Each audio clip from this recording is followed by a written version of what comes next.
오늘 우리에게 주시는 하나님의 말씀 마태복음 17장 20절입니다. 마태복음 17장 20절 말씀 신약성경 29페이지에 있습니다. 하나님의 말씀을 제가 봉독합니다. 이르시되 너희 믿음이 작은 까닭이니라. 진실로 너희에게 이르노니 만일 너희에게 믿음이 겨자씨 하나만큼만 있어도 이 산을 명하여 여기서 저기로 옮겨지라 하면 옮겨질 것이요 또 너희가 못할 것이 없으리라. 아멘.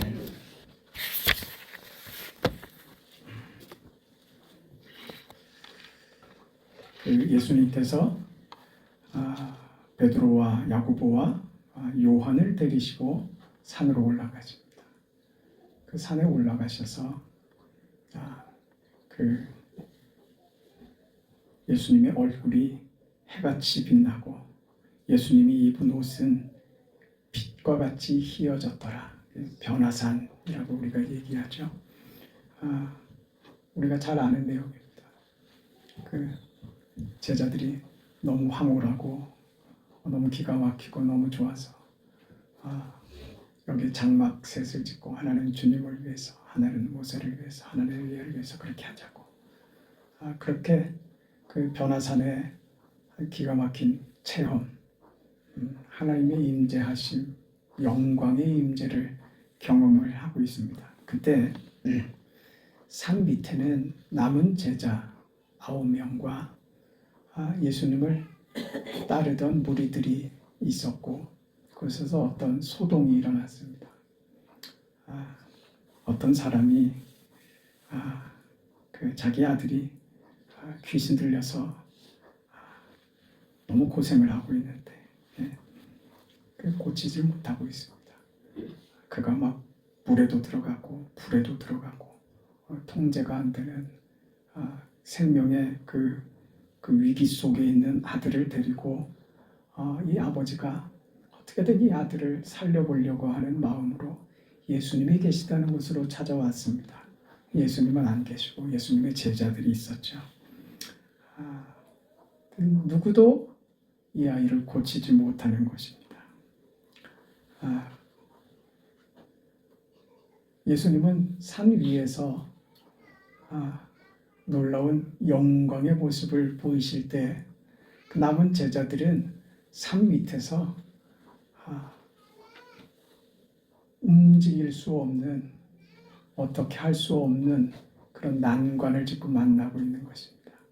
그런 저들에게 주께서 이 아이를 고쳐주시고 이 제자들이 우리는 어떻게 해서 이 일을 행할 수 없었습니까? 할 때 예수님께서 하신 말씀입니다. 그게 오늘 본문의 말씀입니다.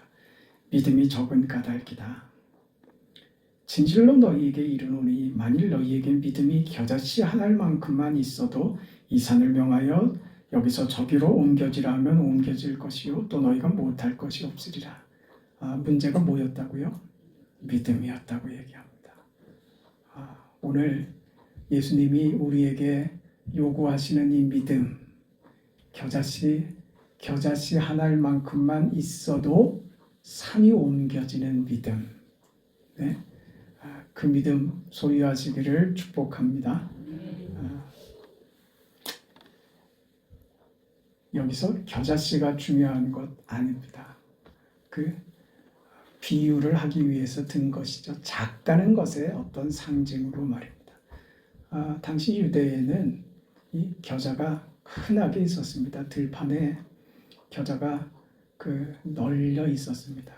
마치 우리나라에 봄이 되면 제주에 그 유채꽃밭이 쫙 펼쳐지는 것처럼 흡사 그렇게 겨자도 그렇게 자라서 그렇게 꽃을 활짝 피우고 하는 아주 흔한 식물이었습니다.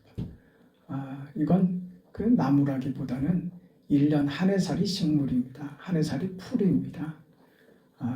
그래서 모든 씨 중에 작은 씨로 겨자씨를 얘기하는 것은 아닙니다. 겨자씨보다 더 작은 씨들도 많이 있습니다. 중요한 것이 뭔지를 자꾸 우리가 놓쳐서 쓸데없는 그 포장들을 하고 과장을 해서 예수님이 직접 하시려고 하는 말씀이 무엇인지를 놓치는 경우들이 생기는데 이 겨자씨의 경우도 그렇습니다. 겨자씨가 나무가 된다고 했는데 실상은 그건 하늘살이 풀입니다. 그게 날씨가 좋은 어느 곳에서는 2m, 3m까지도 자란다고 하는데 그건 하늘살이 풀입니다. 근데 그게 예수님이 예로 들기에 당시 유대 사람들에게 아주 흔하게 접하는 식물이었고 씨앗이었기 때문에 가까운 데서 예를 드신 것이죠. 더 작은 것으로 꼭 굳이 들어가야만 한 이유가 있겠습니까? 그 비유로 그렇게 드신 것이죠. 작은 것에 예를 든 것입니다. 아무리 작아도 괜찮다 그 말입니다. 아무리 그게 작을지라도 괜찮다. 그게 뭐라고요? 믿음이라고요. 믿음은 마치 겨자씨와 같은 것이라고 하는 말이 아니라 겨자씨가 작을지라도 믿음을 좀 뭐에다가 설명하고 싶은 거예요. 겨자씨가 땅에 떨어져서 그게 심기워지면 싹이 나고 그게 자라서 열매를 맺고 그게 더 커져서 새들도 와서 깃드는 나무가 된다. 무슨 말이에요? 겨자씨를 비유로 한 것은 작지만 뭐가 있다고요? 생명이 있다 이 말입니다. 예수께서 하시는 말씀은 뭐냐면 우리 믿음은 무엇이냐? 믿음은 무엇이냐? 생명의 믿음이다. 생명의 믿음이다. 이 말씀을 하시는 겁니다. 우리에게 있는 믿음은 무엇이라고요? 생명이라고요. 그 생명을 강조하기 위하여 작은 것으로 비유를 드신 거예요. 그게 아무리 작은 것일지라도 그것은 생명이 있기 때문에 상상할 수 없이 커지는 것이다. 여러분, 제가 첫 해에 그 잡초를 뽑고 하다가 그 뿌리가 있는데 도라지인 줄 알았어요. 와, 우리 집사람하고 도라지 좀 용받다 해줘. 도라지가 다 있었네요. 도라지를 캐는데 도라지가 얼마나 큰지, 야, 이거 한 3, 40년 됐나 보다. 도라지를 땅을 아무리 파도 도라지가 안 나오지. 뿌리가 끝을 안 보이는 거야. 그건 너무 깊어서 계속 땅을 파다가 결국은 뽑으려다가 하다가 뽑히지가 않고 뚝 부러져 버렸어요. 그게 도라지인 줄 알았습니다. 한참 동안. 나중에 알았죠. 그게 뭐였죠? 아니, 마가 아니라, 아니요. 그게 그 뭡니까? 여기 자주 올라오는. 아니요. 돼지감정은 제가 금방 알죠. 분꽃이었어요. 네. 도라지하고 똑같이 생겼다. 도라지 뿌리하고 분꽃 뿌리하고 똑같이 생겼는데 분꽃 그 뿌리가 얼마나 큰지요. 그래 알았잖아요. 아무리 뽑아도 그 다음에 자라나는 거예요. 그 뿌리가 남아서. 분꽃이 여러분 나무라고 하면 믿겠습니까? 분꽃이 무슨 나무입니까? 그리고 여러분 코스모스를 우리 첫 해 심었잖아요. 저는 코스모스가 그렇게 커질 줄은 상상도 못했습니다. 코스모스가 나무가 되더요? 아닙니까? 맞죠? 와, 2m 크던데요? 제 키보다 훨씬 컸습니다. 저는 무릎 정도 안 오는 길가에 코스모스만 생각을 했다가 심어놓고서 나중에 코스모스가 2m가 되는데 무서워서 저 안에 들어가지 못하겠던데요. 그렇게 커진단 말이에요. 이게 그리고 여름이 지나고 잎이 떨어지고 하면 마르잖아요. 그러면 그 가지들이 나무처럼 보이잖아요. 이 겨자를 그렇게 얘기한 거예요. 나무처럼 된다고요. 분꽃이 이건 그냥 한해살이 풀이 아니더라니까요. 나무지. 그걸 누가 한해살이라고 그래요. 그렇게 클 줄은 저 생각을 못했는데 커지더라 이거죠. 이 겨자씨의 비유는 그런 겁니다. 그 작은 씨앗이지만 그것이 생명을 가지고 있기 때문에 생명을 가지고 있다는 것은 이런 변화를 나타낸다. 그게 아무리 작을지라도 그것이 열매를 내서 우리에게 먹을 것을 주고 새들도 그 가지에 깃들이는 아주 유대에서는 팔레스틴 지방에서는 아주 자연스러운 풍경이었던 거예요. 그래서 웃지 못할 일이 벌어졌다니까요. 우리나라 사람들은 그것을 제대로 확인도 안 하고서 무조건 겨자씨는 씨 중에 가장 작은 씨고 걔 무슨 나무가 돼서 막 나무가 된다 그럴 때 여러분 뭘 상상하셨어요? 저 느티나무처럼 클 줄로 상상했잖아요. 새가 깃든다 그러니까. 사실이 그게 아닌데 그런 얘기를 하려고 하는 게 아니란 말이에요. 그러고서 이제 성지순례를 이스라엘로 간 거예요. 거기 아이들이 기념품이라고 팝니다. 비닐에다가 뭘 파는데 보니까 겨자씨라는 거예요. 아, 보이지도 않게 씨가 작아. 저도 그걸 봤습니다. 우리 교회 목사님이 옛날에 성지순례 갔다가 오시면서 이게 겨자씨라고 교인들한테 막 보여주고 그랬어요. 근데 여러분 웃긴 게 뭔지 아세요? 그건 겨자씨가 아니라 담배씨입니다. 그러니까 중요하지 않은 데다가 초점을 맞추면 엉뚱한 일을 벌인다니까요. 겨자씨는 그냥 좁쌀만 해요. 근데 그걸 그만한 걸 겨자씨라고 하면 이건 겨자씨일 리 없어 이렇게 받아들인단 말입니다. 왜? 씨 중에 가장 작아야 되니까. 그건 누가 만든 말이에요? 지가 만든 말이지. 만드는 누가 만들어. 예수님이 언제 씨 중에 가장 작은 씨라 그랬어요? 작은 걸 그냥 상징하고 표현한 것뿐인 거예요. 그래서 그 이스라엘의 아이들이 작은 씨를 찾아서 담배 씨를 거기다가 넣고 이걸 겨자씨라고 그렇게 팔아먹었던 거예요.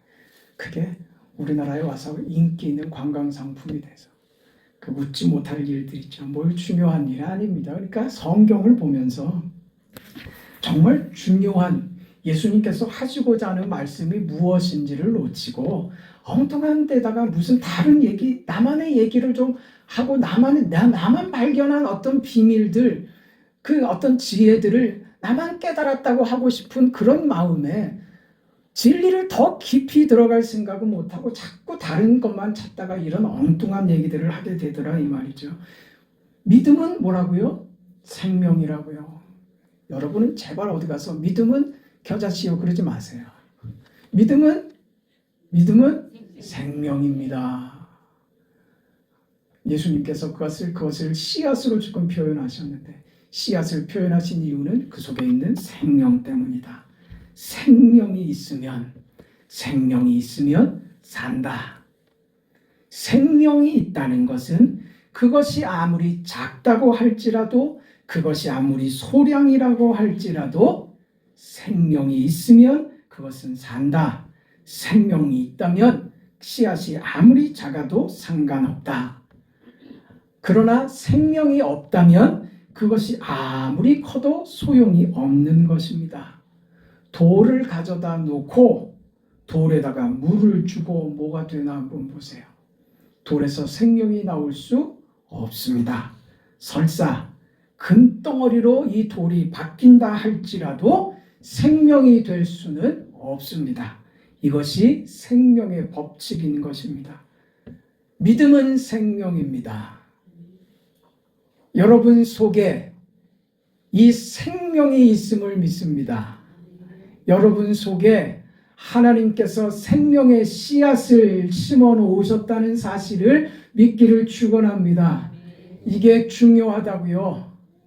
우리에게는 생명이 있습니다. 이게 중요하다고요. 네? 그렇게 믿어갖고 천국 갈 수 있겠냐고 그렇게 호통칠 때 뭐라고 대답해야 되는 거예요?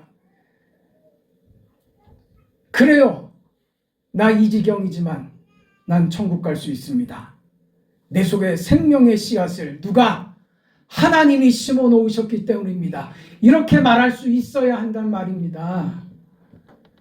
이런 얘기들을 얼마나 많이들 하는지 제가 속이 터져서 그래요. 구원이 우리에게 있는 것 아니라니까요. 구원은 하나님의 선물입니다. 믿음은 하나님의 선물입니다. 믿음을 하나님이 우리에게 주셨다는 것은 생명을 주셨다는 것입니다. 왜? 믿음으로 얻는 것이 생명이고 그 영생은 하나님과 그의 보내신 자 예수 그리스도를 아는 것이 영생이기 때문입니다. 우리가 믿음을 가졌다라고 하는 것은 그래서 하나님의 생명을 받았다라고 하는 것입니다. 하나님이 생명을 우리에게 주신 것입니다. 이건 선물이고 은혜이고 우리에게 주어진 것이지 내가 노력하고 애써서 얻어낸 것이 아닙니다. 하나님께서는 우리에게 이 생명을 심기 위하여 먼저 예수님을 보내셨습니다. 그래서 예수 그리스도의 십자가 죽음으로 이 생명의 구원을 예수의 부활로 완성하시고 이 생명의 씨앗을 제자들에게 심으시고 마침내 오늘 우리들에게도 그 생명을 심으셨습니다. 아멘. 땅에 씨가 심겨지면 땅이 씨를 잡아놓는 것이 아니고 씨가 땅을 뚫고 헤치고 나오는 법입니다. 이게 생명의 힘입니다. 생명이 이기는 것입니다. 세상은 사망이 이기죠. 세상의 법칙은 사망이 이깁니다. 그래서 세상은 사망 앞에서 꼼짝을 못합니다. 그러나 우리는 사망을 이기는 생명의 법칙, 하나님의 법칙, 믿음으로 사는 사람들입니다.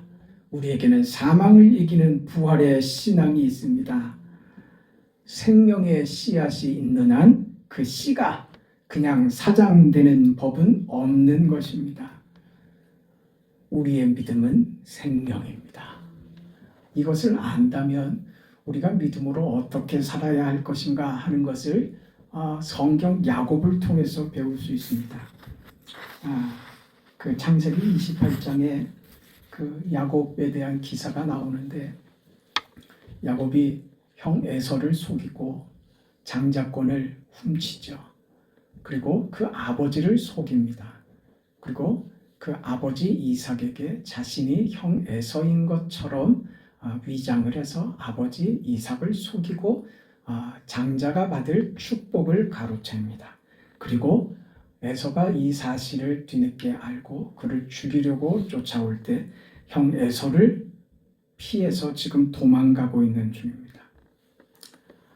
그때 하나님이 야곱에게 찾아오신 겁니다. 상식적으로라면 하나님께서 야곱에게 오셔서 야곱의 그 간사함, 그 사기, 그 속임에 대해서 꾸짖고 혼을 내는 것이 마땅한데 야곱의 잘못에 대해서 이야기를 하지 않고 하나님께서 야곱을 붙잡아 놓고 하시는 말씀이 앞으로 하나님께서 야곱에게 어떤 일들을 하실 것인가를 약속하십니다.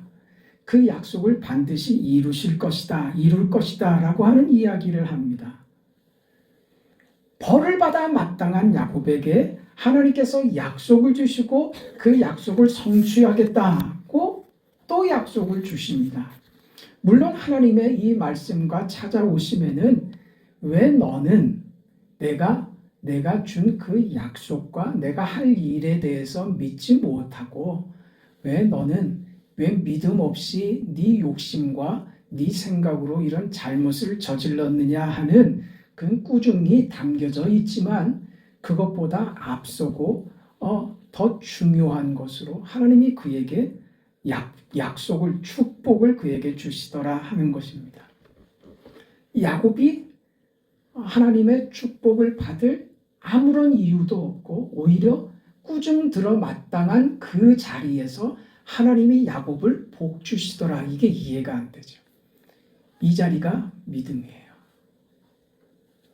우리가 자격이 돼서 누리고 우리가 이유와 조건을 만들어서 하나님의 축복된 약속을 받는 것이 아닙니다.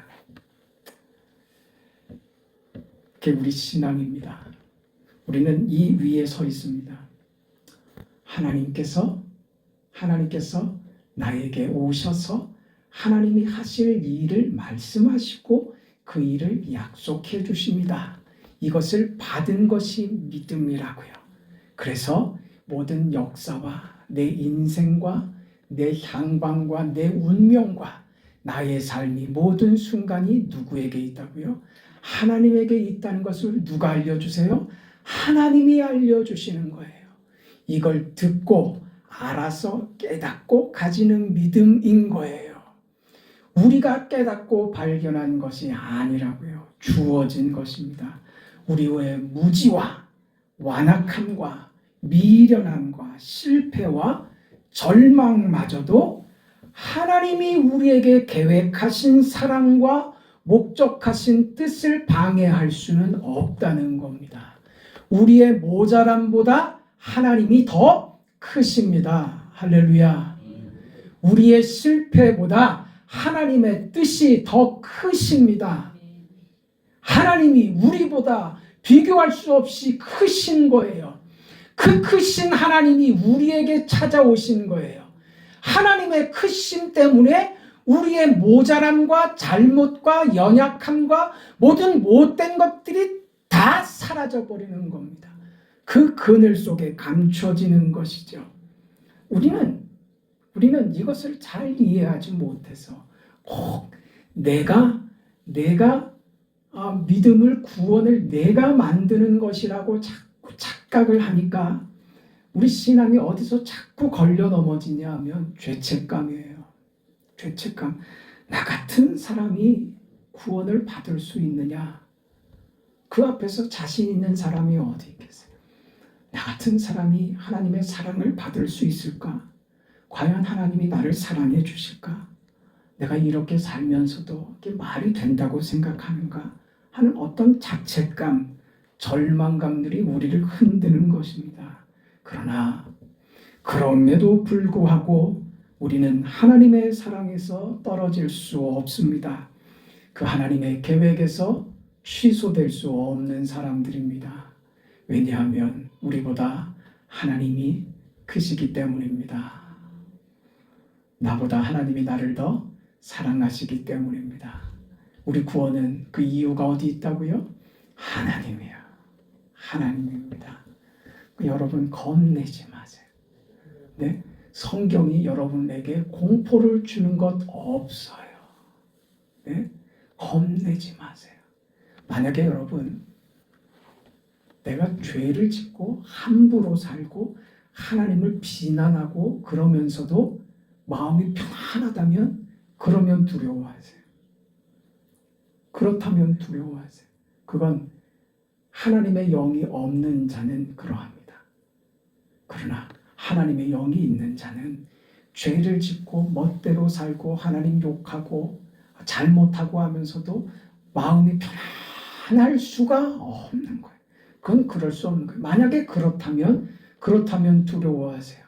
그리고 기도하세요. 하나님, 나의 이 두려움으로부터 나를 건져주세요.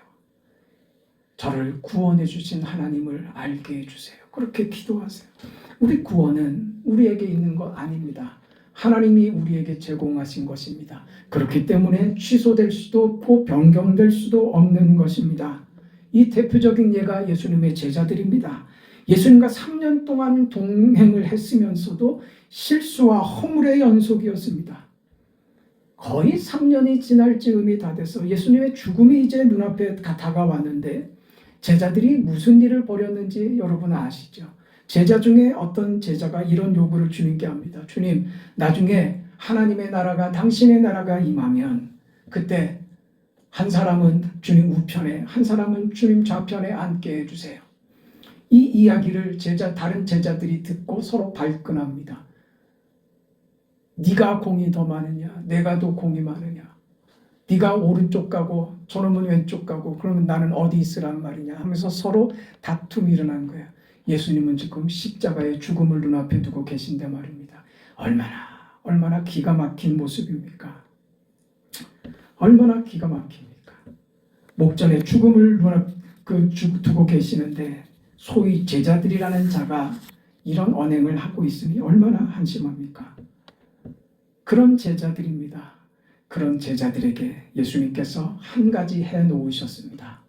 저들에게 다른 것을 주신 것이 아니라 꼭 한 가지 해놓으신 것이 있습니다. 생명의 씨, 생명의 믿음만은 저들에게 심어 놓으셨던 겁니다. 그래서 생명의 씨가 저들을 자라게 한 거예요. 그 생명을 주신 분이 하나님이시기 때문에 생명이 자라서 크게 되는 것 또한 누가요? 하나님이 그렇게 자라도록 하실 것입니다. 그래서 우리는 누구든지 믿음의 문제를 가지고 남을 비난하고 자기를 자랑하는 쪽으로 갈 수 없습니다. 만약에 그렇다면 우리는 믿음을 잘 모르고 있는 것입니다. 우리는 오직 하나님께로부터만 진리와 영원함이 있으며 아버지께서 우리를 사랑하셔서 그것을 허락하기 위하여 예수님을 보내셨음을 믿습니다. 그래서 이제 우리는 어떤 난관과 시험과 자포자기의 절망에 빠진다 할지라도 반드시 하나님이 우리를 꺼내주실 것이라는 믿음을 가지고 있습니다. 이것이 우리가 받은 믿음입니다. 내게서 생겨난 것이 아니라 하나님이 주신 믿음입니다. 생명의 믿음, 죽지 않는 믿음, 사망 속에서도 부활하는 믿음, 승리할 수밖에 없는 운명적인 믿음을 우리가 받은 것입니다. 그래서 로마서 8장 29절 30절에 사도 바울이 이렇게 말합니다. 하나님이 미리 아신 자들로 또한 그 아들의 형상을 본받게 하기 위하여 미리 정하셨으니 이는 그로 많은 형제 중에서 맏아들이 되게 하려 하심이니라. 또 미리 정하신 그들을 또한 부르시고 부르신 그들을 또한 의롭다 하시고 의롭다 하신 그들을 또한 영화롭게 하셨느니라. 아멘. 다 우리에게 임하여진 하나님의 구원에 대해서 미래 그렇게 될 것이라고 말하는 것이 아니라 다 과거형으로 썼어요. 보세요. 정하신 그들, 미리 정하셨답니다. 우리를 미리 정하신 그들, 과거지요. 이미 끝난 일입니다. 지난 일이에요. 우리는 정하신 자들이에요. 정하신 자들을 부르셨습니다. 부르신 그들을 부르셨죠. 이미 우리는 부르심을 받은 자들이죠. 과거죠. 이미 일어난 일들입니다. 그 부르심 받은 우리를 의롭다 하셨습니다. 그렇게 의롭다 하신 그들, 과거죠. 우리는 의로워졌습니다. 의로워졌어요. 우리의 죄악이 이미 깨끗하게 씻어진 것입니다. 신분적으로 그렇다 이겁니다. 그들을 또한 영화롭게 하셨느니라. 영화롭게 하셨단 말입니다. 오늘 우리는 영화롭게 됐다고요. 그게 언제 이루어져요? 언제 이루어져요? 그러니까 이 말을 잘 들어주세요. 여기서 이단이 나오는 거예요. 저 신천지 같은데. 그러니 죄 지어도 상관없다. 죄 지어도 구원받는 데 말은 맞는 말입니다. 그래서 지금 함부로 살아도 된다라고 하는 말은 그건 마귀가 하는 말입니다. 오늘 우리는 지금 이 말들은 다 뭐냐 하면 이미 우리는 부르심을 받은 자들이고 정하신 자들이고 의롭다 하심을 받은 자들이고 영화롭게 된 자들이에요. 이것이 언제 이루어집니까? 완성되는 것은 미래입니다. 미래에 완성되는 것을 마치 뭐라고 얘기했어요? 이미 이루어진 걸로 얘기하고 있는 거예요. 과거형으로 지금 얘기를 하고 있는 거예요. 뭐가 잘못됐습니까? 하나님께서 작정하신 것을 이미 하나님께서 이루셨다고 하는 거예요. 작정하신 것은 하나님이 반드시 이루신다는 말씀입니다. 바꿀 수 없는 것입니다. 부르신 그들을 영화롭게 할 것이 아니라 이미 영화롭게 하셨느니라 과거가 된 것입니다. 그래서 이 표현을 예언적 과거라고 말하는 거예요. 예언적 과거. 우리의 미래를 예언하는 것이지만 그게 무슨 형으로 쓰여졌다고요? 과거형으로 쓰여진 거예요. 예언이지만 이미 이루어진 것으로 말씀을 하고 있는 거예요. 왜 이런 표현을 썼을까 말이에요. 왜? 이것은 변하지 않는 사실이라는 것을 못 박는 겁니다. 하나님이 계획하신 것을 하나님 자신도 바꿀 수 없으시다고요. 하나님이 결정하신 것을 누구도 바꿀 수 없고 하나님의 계획은 어떤 것으로도 취소될 수 없다는 것입니다. 그래서 이 표현을 쓴 거예요. 여러분, 우리가 받은 구원은 확실한 구원입니다. 우리가 받은 믿음은 확실한 믿음입니다. 어떤 믿음이요? 생명 있는 믿음입니다. 그러니 여러분, 믿음과 구원 때문에 두려워하지 마세요. 단지 우리가 사는 것은 무슨 삶이라고요? 약속을 받은 야곱처럼 약속을 받은 자로서 이 땅에서 하나님이 이루실 그 계획과 하나님의 영광스러운 뜻을 이 땅에서 이루어가는 복된 삶만이 오늘 우리에게 있는 것입니다. 그 삶을 하나님 영광스럽게 살아가겠습니다. 이 인생을 영광스럽게 살아가겠습니다. 나는 죽은 자가 아니라 살아있는 자이기 때문에 그렇게 살 수 있습니다. 내 속에 생명이 있기에 나는 그렇게 살아내렵니다. 하나님께서 나의 아버지가 되시며 나의 생명이 되시기에 하나님이 내게 주신 이 믿음, 생명의 믿음을 내가 받았으니 이제 나는 이 생명의 믿음을 가지고 산을 옮기는 자가 된 줄 믿습니다. 내 앞에 있는 어떤 장벽이라 할지라도 무너뜨릴 수 있는 믿음이 내게 있음을 믿습니다. 이것은 생명이기 때문에 불가능함이 없고 내 앞에 어떤 험상줄령이 있더라도 그것을 무너뜨리는 생명의 믿음을 하나님이 내게 주셨으니 저 제자들은 할 수 없었지만 예수님께서 하셨던 것처럼 저들이 나중에 이것을 깨닫고 믿음으로 내게 금이나 은은 없지만 내게 있는 것으로 내게 주노니 내게 있는 것 곧 나사렛 예수 그리스도의 이름으로 내게 명하노니 일어나 걸으라 할 수 있는 산을 옮기는 믿음, 생명의 믿음을 받은 자로서 영광된 삶, 복된 삶, 약속 있는 삶을 살아가는 결과를 보는 여러분의 인생들 되시기를 주의 이름으로 축복합니다. 거룩하시고 자비하신 아버지 하나님 은혜와 사랑을 감사합니다. 생명의 믿음을 오늘 우리에게 허락하심을 감사합니다. 썩어져가는 세상, 사망이 왕노릇하는 이 세상, 사망이 마치 마귀가 이 세상의 주인인 것처럼 교회를 무너뜨리려고 하고 하나님을 대적하며 성경을 없애버리려고 하는 이 악한 세대 가운데 생명의 믿음을 가지고 저 사탄의 세력을 향하여 이 세상을 향하여 생명을 받아라, 주 예수를 믿으라, 그리하여야 너와 내 집이 구원을 받으리라 외칠 수 있는 그런 믿음의 사람들이 되게 하여 주시옵소서. 그렇게 세상을 이기게 하여 주옵소서. 십자가로 이기게 하여 주옵소서. 죽는 것이 이기는 길이라는 것을 알게 하여 주옵소서. 이 세상 가운데 교회가 그렇게 서서 무덤 같은 이 세상을 향하여 나사로야 일어나 나오라고 하는 주님의 외침을 오늘 우리 교회가 할 수 있도록 도와주옵소서. 이 세상의 희망은, 이 세상의 생명은 오직 교회, 오직 예수밖에 없다는 것을 우리들이 알고 이 믿음으로 고백하고 살아오니 자비하신 아버지 하나님, 이 고백의 역사가 이 땅을 바꾸게 하여 주시옵소서. 우리들 삶에 하나님의 역사와 이 뜻과 선하신 계획을 이루어 주시옵소서. 우리 성도들 한 사람 한 사람들이 지금 겪고 있는 삶의 현실도 이렇게 바뀌게 하여 주옵소서. 질병 가운데서 하나님의 고치심을 겪게 하시고 영광의 주님을 찬송할 수 있도록 우리들의 삶을 바꾸어 주시옵소서. 생명의 믿음으로 살게 하옵소서. 예수님의 이름으로 기도합니다. 아멘.